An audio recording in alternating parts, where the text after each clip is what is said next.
Few questions in history has caused as much controversy as who killed Jesus, Jews or Romans. A debate that has fueled religious conflict, political propaganda, and even violence for centuries. Yet, historical evidence paints a clearer and more nuanced picture than popular slogans suggest. To understand what really happened, we must step back into the world of really early 1st century and examine what political reality of that time rather than inherent assumptions. Judea in the time of Jesus was not an independent Jewish kingdom. It was a province under the control of Roman Empire.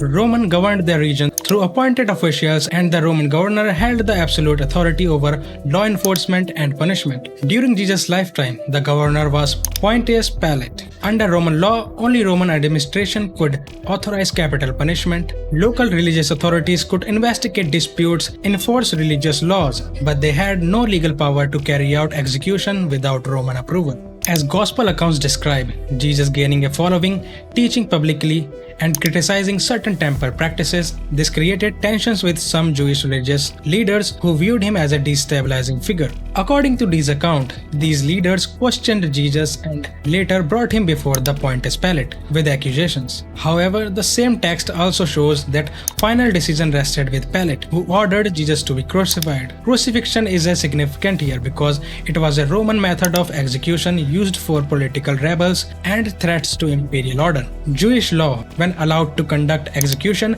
in earlier times, used stoning, not crucifixion. This alone indicates that the crucifixion was carried out under the Roman authority.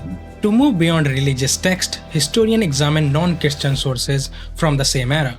Roman historian Tacitus wrote that Jesus, referred to as Christus, was executed during the reign of Emperor Tiberius under the authority of Pontius Pilate. This is a Roman record confirming Roman responsibility. The Jewish historian Josephus wrote that Pilate condemned Jesus to crucifixion after hearing accusations from certain Jewish leaders. Both independent sources aligned with the conclusion that while accusations come from local authorities, the execution order came from Rome. Historians also emphasize that Jesus himself was Jewish, as were his disciples and earlier followers. His teaching emerged from Jewish tradition and were directed primarily towards Jewish audience. The idea that the Jews as a whole were responsible for death of Jesus is a later narrative shaped by political and religious conflicts that spread when Christianity spread beyond the Jewish communities. Most Jewish people living in Judea at the time had no involvement in the event leading to the crucifixion. From the Roman perspective, the issue was not religious, but control. A charismatic preacher drawing crowds and being called King of the Jews in a restless province could be interpreted as potential political threat. Rome was known for dealing swiftly with any sign of rebellion.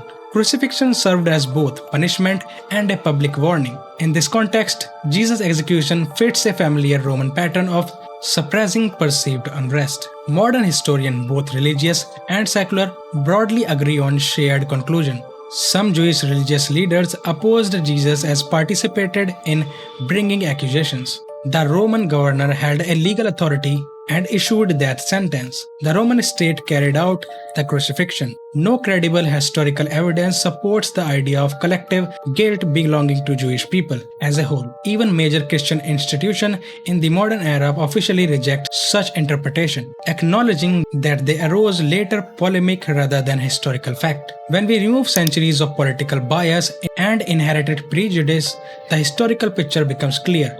Jesus was a Jew, teacher living under Roman occupation. He was opposed by some of local religious authorities, he was sentenced by a Roman governor, and he was executed by a Roman state through crucifixion. Understanding this distinction does not challenge the faith, but it does anchor belief in historical reality. History, after all, is best understood through evidence, not blame.